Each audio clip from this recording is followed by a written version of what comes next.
আমি দৃষ্টি প্রতিবন্ধী হয়েও ঢাকা ইউনিভার্সিটি থেকে অনার্স মাস্টার্স করছি। এখন আমি মিরপুর 14তে সমাজ কল্যাণ মন্ত্রণালয়ের আন্ডারে একটা দৃষ্টি প্রতিবন্ধী স্কুলে শিক্ষকতা করতেছি। সরকারি প্রতিষ্ঠান। স্যার চোখে দেখে না, কিন্তু ওনার ছেলের চোখ দিয়ে উনি বিশ্বকে দেখবে। এবার পরীক্ষায় A+ পাইছে, তো এই A+ পাওয়ার সুবাদে ওর বাবা বলছে ওরা একটা কম্পিউটার গিফট করবে। আসসালামু আলাইকুম সুপ্রিয় দর্শক, হাসান ব্লগস এবং ক্রিয়েটার্স কম্পিউটারের সকল সম্মানিত সাবস্ক্রাইবারদেরকে বলবো আজকের ভিডিওটা একটু মনোযোগ দিয়ে দেখেন শুরু থেকে শেষ পর্যন্ত। আশা করছি পিসি প্রোডাক্টের প্রাইসের আইডিয়ার সাথে সাথে আরও কিছু ধারণা আপনাকে এই ভিডিওতে আমি দিতে পারবো। আর আমার পাশে একজনকে দেখতে পাচ্ছেন, উনি মূলত একজন শিক্ষক, একজন প্রশিক্ষক, একজন স্যার।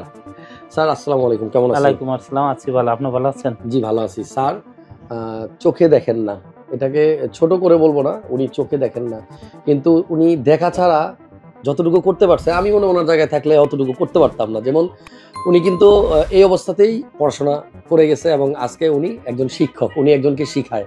আপনি একটু আপনার ব্যাপারে আপনি নিজেই বলেন। আমি দৃষ্টি প্রতিবন্ধী হয়েও ঢাকা ইউনিভার্সিটি থেকে অনার্স মাস্টার্স করছি।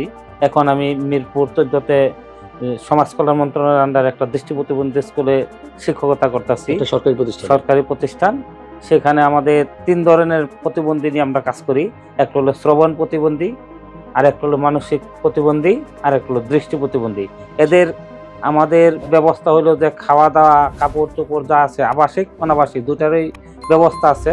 সেখানে আমরা বাচ্চাদের পড়াশোনা মানে দেখাশোনা যা আছে সব আমাদের ব্যবস্থা আছে, ডাক্তার আছে, নার্স আছে। এখানে ভিতরে আর একটা ফাউন্ডেশন নামে একটা প্রতিষ্ঠানও আছে আমাদের। এটা মানে ওরা সেবা দিয়ে থাকে প্রতিবন্ধীদের, এবং অন্য অন্য স্বাভাবিক লোকদেরও যদি ব্যথা হয়, কোনো কিছু সমস্যা হয়, এটাও তারা সমাজ কল্যাণ মন্ত্রণালয়ের আন্ডারে সেবা দিয়ে থাকে আর। আচ্ছা, স্যারের আন্ডারে মানে ছাত্রছাত্রী কতজন, মানে কতজন ছাত্রছাত্রী? আমাদের প্রায় 70 জনের মতন বাচ্চা আছে, মানে আমাদের দৃষ্টি প্রতিবন্ধী। আবার মানে চোখে দেখে না এরকম 70 জন? হ্যাঁ, এরকম চোখ মানে এরকম চোখে দেখে না 70 জন। তারপর আবার শ্রবণ আছে, ওটা পাশেই, ওটা কানে শুনে না। হ্যাঁ, কানে যারা শুনে না তারা তো মুখেও বলতে পারে না, আমরা বোবা বলি যাকে। হ্যাঁ, যারা বোবা বলে, ছোটবেলা থেকে যারা কানে শুনে না বিদায় মানে কথা বলাটা শিখতে পারে না, ওরা আছে প্রায় 200-র মতন। আচ্ছা, তো এই যে আপনাদের মানে যারা দৃষ্টি প্রতিবন্ধী বা আপনার ধরেন শ্রবণ প্রতিবন্ধী বা অন্য প্রতিবন্ধী, এরা যারা শিখতেছে এদের কি মানে সার্টিফিকেট দেওয়া হয় না? জি জি, এরা তো আপনার আমাদের এখানে শ্রবণদের জন্য মেট্রিক পর্যন্ত আছে। আচ্ছা, আর দৃষ্টিদের জন্য আমরা এটা প্রাইমারি, অন্য অন্য জেলায় প্রত্যেকটা জেলার মধ্যে একটা স্কুল আছে, এটা বলে সমন্বয় স্কুল।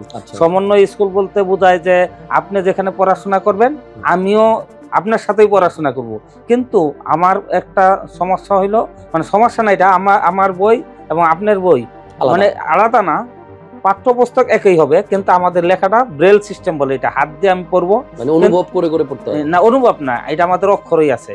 আপনার এটা হাত দিয়ে পড়বো এবং আপনার বইয়ের সাথে আমার বই মিলবে, কিন্তু ওইটা পেজ আছে আমাদের, টঙ্গিতে পেজ আছে, বিভিন্ন জায়গায় পেজ আছে। আপনার কালির, আমি মনে করেন যে 6-এ পড়ি, তখন ওই 6-এর বই দেখে আপনার কালির বইয়ে যা আছে হুবাহুব ওইটাই তুলে দিবে।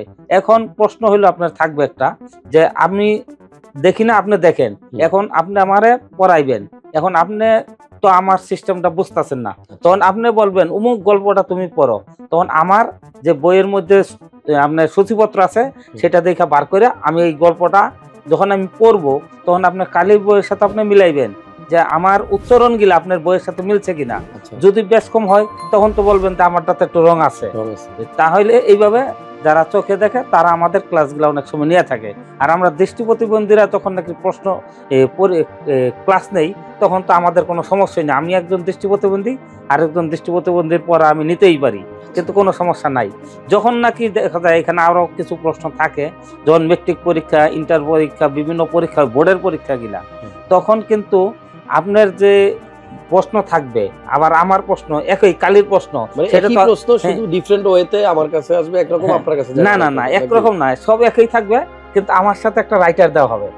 মনে করেন যে আমি যখন মেট্রিক পরীক্ষা দিব, 8 পাস, এগুলো কিন্তু বোর্ডের পরীক্ষা, 8 পাস করে যেই ছেলেটা নতুন একটা 9-এ উঠবে, ছেলে বা মেয়ে যাই হোক না কেন, তখন সে আমার সাথে এটা বোর্ডের ওই পারমিশন নিতে হয় যে একটা দৃষ্টি প্রতিবন্ধীর সহযোগিতা করার জন্য একটা ছেলেকে বা মেয়েকে 8 পাস বা 9-এ উঠছে এরকম একটা ছেলে বা মেয়ে দেওয়া হয়। তখন সে আমি আমার প্রশ্নটা পরে শোনাবে এখানে এটা এটা আছে, আচ্ছা, তখন আমি তার উত্তরটা বলে দেবো, সে শুধু সে লেখা দিবে। কিন্তু ওইখানে আমার জন্য কোনো, আমাদের দৃষ্টি প্রতিবন্ধীদের জন্য বা যে কোনো প্রতিবন্ধীদের জন্য এটা সরকার থেকে আধা ঘন্টা সময় একটু বাড়ায় দিছে। কারণ হলো যে আমরা তো বলে দিই একটু সময় বেশি লাগে, সেই জন্য এটা সরকার থেকে মানে অর্ডার করা আছে, দেওয়া আছে যে তাদের আধা ঘন্টা। জি স্যার, আসলে গল্প আমি যদি আপনার সাথে মানে চাই যে করবো, তাহলে আমার অনেক গল্প করার ইচ্ছা, কিন্তু এত সময় নিতে পারবো না। আমি একটু সংক্ষিপ্ত করি। আমাদের হাত, পা, চোখ, মুখ, নাক, কান, গলা সব আছে যাদের, তাদের মধ্যে অনেকে আছে যারা লেখাপড়া করে না। সো এটা কিন্তু ইন্সপাইরেশন যে তাদের চোখে কিছু দেখতেছে না, ওনারা দুনিয়াটা দেখতেছে না, তারপর কিন্তু ওনাদের পড়াশোনা করার প্রতি আগ্রহ আছে। স্যারকে কাছে পেয়ে আমার খুব ভালো লাগলো যে প্রথমে আমি জানতাম না যে উনি চোখে দেখে না, তো এখন যেটা বুঝলাম যে উনি চোখে জন্ম থেকেই দেখে না, কিন্তু উনি কিন্তু পড়াচ্ছেন, শিক্ষক, ওনার ছেলে আছে। এখানে যে পিসিটা আমরা আজকে রাখছি টেবিলের উপরে, এটা উনি ওনার ছেলের জন্য কিনতেছে। স্যার চোখে দেখে না, কিন্তু ওনার ছেলের চোখ দিয়ে উনি বিশ্বকে দেখবে, এটাই তো নাকি? তো স্যার, আমার কাছে আপনার একটা প্রশ্ন, যে আমরা যেখান থেকে আসলে এই ভিডিওগুলো দেই, আপনি আমাদের এই প্রতিষ্ঠানের ঠিকানা যারা চোখে দেখে তারাই তো অনেক সময় খুঁজে পায় না, আপনি কিভাবে বের করলেন?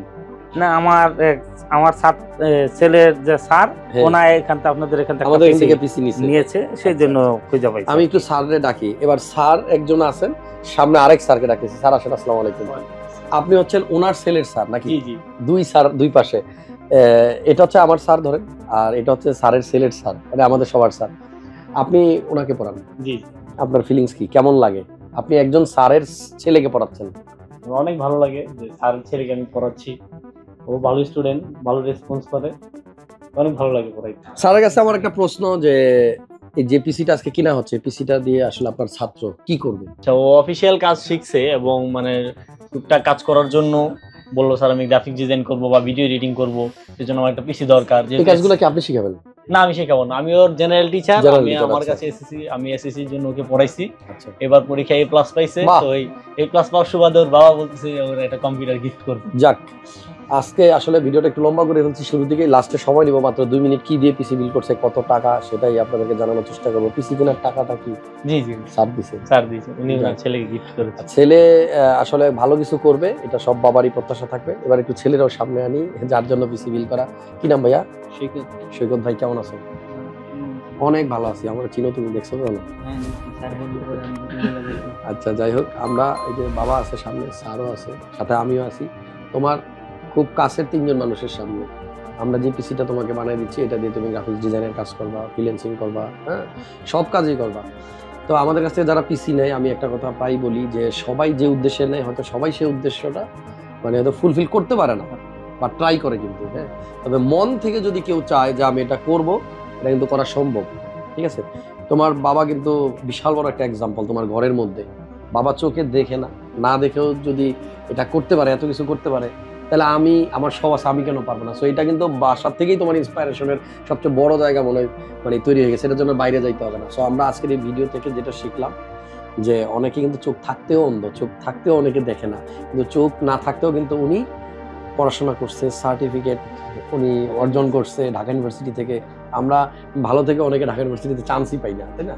এনিওয়ে, অনেক ধন্যবাদ স্যারকে, সাথে সৈকতকে, এবং সাথে এই স্যারকে। সবাই আমাদের জন্য দোয়া করবেন। ওনাদের পিসি বিল করতে খরচ হয়েছে আমার মনে হয় 66,000 টাকা। 66,000 টাকায় প্রসেসর 13 জেন i5 মেবি, জি তাই না? i5 13 জেন দিয়ে পিসি বিল করছে। কি দিয়ে বিল করছে একটু পরেই দেখাচ্ছি, আর কত টাকা টোটাল খরচ সেটা তো আপনারা জেনেই গেছেন। স্ক্রিনে ফোন নাম্বার থাকবে, আপনারা যদি আমাদের থেকে পিসি বিল করতে চান, স্ক্রিনে ফোন নাম্বারে হোয়াটসঅ্যাপ খোলা থাকে, আপনারা হোয়াটসঅ্যাপে যে কোনো প্রোডাক্টের প্রাইস নিয়ে চলে আসবেন। মাল্টিপ্লান সেন্টার লেভেল 7, 756-57-তে, যেখানে আমি এখন দাঁড়িয়ে। আমাদের পাশে আরেকটা আউটলেট আছে 747-48-49-50। পিসি বিল করে যেখান থেকে নিয়ে আসছে সেটা হচ্ছে, এটা কি বিল হয়েছে? হ্যাঁ, বিল হয়ে গেছে। এটা হচ্ছে 1101 লিফটের 11তে, একবারে ঢুকেই হাতের বামে। সো আমরা এখন 2 মিনিটের মধ্যে কি প্রোডাক্ট দিয়ে সৈকতের পিসি বিল হয়েছে এটা একটু দেখাবো, আর প্রাইস কোনটার কত এটা অ্যাজ ইউজুয়াল স্ক্রিনে চলে আসবে, অথবা ওভারঅল প্রাইসটাও দিয়ে দিবে। সবাই আমাদের জন্য দোয়া করবেন যেন আমরা সবাই সবার জায়গা থেকে ভালো কিছু করতে পারি, ভালো কিছুর সাথে থাকতে পারি।